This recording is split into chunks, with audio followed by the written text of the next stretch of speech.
Guys, I need your help. Oh, what is this? I'm glitched inside of you. I am glitched. I can see your nose and your eyeballs. Guys, I need your help. Come Wow, on. there There's a were guy. four of us. There were four of us.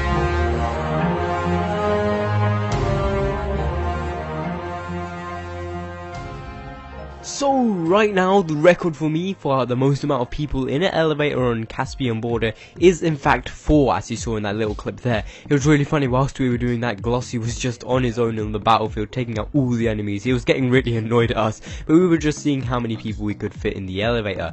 Anyway, today for you, I've got 5 tips which you might not have known about Battlefield 4. These are pretty random. I'm sure there's more out there, but I thought these 5 were pretty cool and you might enjoy them.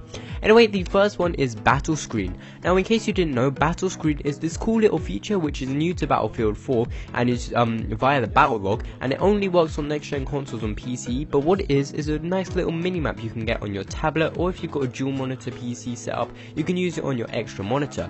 Now, how you use it is when you're in a game on Battlefield, you just go on battle log, and then at the bottom where it says choose your loadout, look at your server you're on, or there's even an option for battle screen. You click the battle screen one and then your whole map will pop up, and it's really cool to use. I wouldn't recommend using it as your alternative to the minimap, as like it isn't as good and as detailed, but it's good to see when you're playing Conquest or something where all the enemies are, or say you're playing Rush and you want to know which objective is going to be the easiest to take. You can just have a quick glance at it, see whereabouts all the enemies are, and then you can plan your battle kind of situation after that and go in and try and get the kills. It's a really nice thing to use. I personally just use it on my iPad, have it next to my screen or even just underneath it, and then I can have a quick glance at it, see what's happening on the battlefield, then go and choose my options accordingly.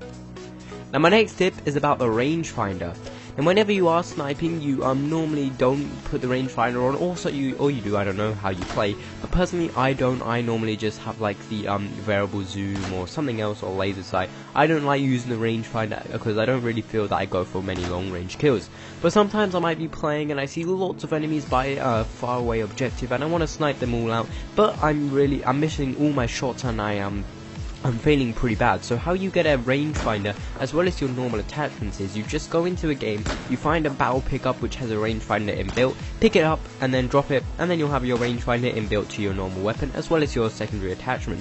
In the clip here you can see it happening, so yeah, just to understand how to do it. But it is a real nice thing to do. It is a glitch in the game, but it's one you should use with pride, because you can just pick up the weapon, then drop it, and then you will have your inbuilt rangefinder and you can go for those ultra long range kills. Now, my next tip is about your Mega XP boost. Now, normally you know about your XP boost. I'm sure you've all got like 125 XP boosts. I know I've got quite a few with all these battle packs we're getting every single day. I've got so many to use, and whenever I'm playing, I always make sure I've got 25 or 50 XP boost available. Now, what you want to do is, if you do get 100 or even a 200 XP boost, you want to save these and wait for a double XP weekend.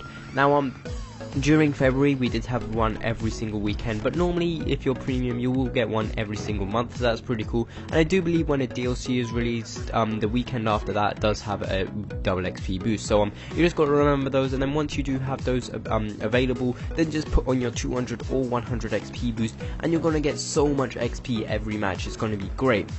Now, my fourth tip, which is kind of linked to the third tip, is the Ultra XP grind. Now, with this tip, you can be getting around 300,000 XP per game. Now, when you do have this implemented, whereby you are using the 200 XP boost as well as the double XP weekend, what you want to do is make sure you've got quite a few weapons with around 199 or 99 or around the 99 mark kill, whereby you've only got to get 1 or 2 more to get to the 100 mark, and then once you do get the 100 mark, you're going to be getting one of those medals or something, and with that you're going to get loads of XP. Plus, with the double XP and the RXP boost, you're going to get so much XP. It's going to be great. You're going to be racking up the levels. I've done this once and I just leveled up so much. Did it on PS3 though, have yet to do it on PC, but on PS3 I just racked up so much. It's a great tip to use. Now my final tip is something you should take note of, because it is really annoying, something we haven't really seen in an FPS before, or of my understanding we haven't seen, and it's the aim down sight hip fire. Now when you are hip firing, you normally get that, well, you always get that really bad accuracy. I know if you've tried it, like if you're going for a long range kill, hip firing isn't going to really work. It's best to do it at close quarters. But say you're going close quarters, you're hip firing, and then you're using your LMG, so you can carry on holding down that trigger, but then you see someone at a long range and you aim down sights. Now your reticule might be directly on them, and you might be thinking you should be hitting all the shots, but you're not. Now the reason for this is the game is built so by when you do aim down sights whilst you're hip firing, your shots will still be in the hip fire mode. So what you want to do is when you're shooting, when you aim down sight, just take your finger off the trigger and then put it back on once you're fully aimed down sights. This will make your shots 100% more accurate. They'll be going where you are aiming, and it'll just make sure that you will be taking out the targets you should be taking out.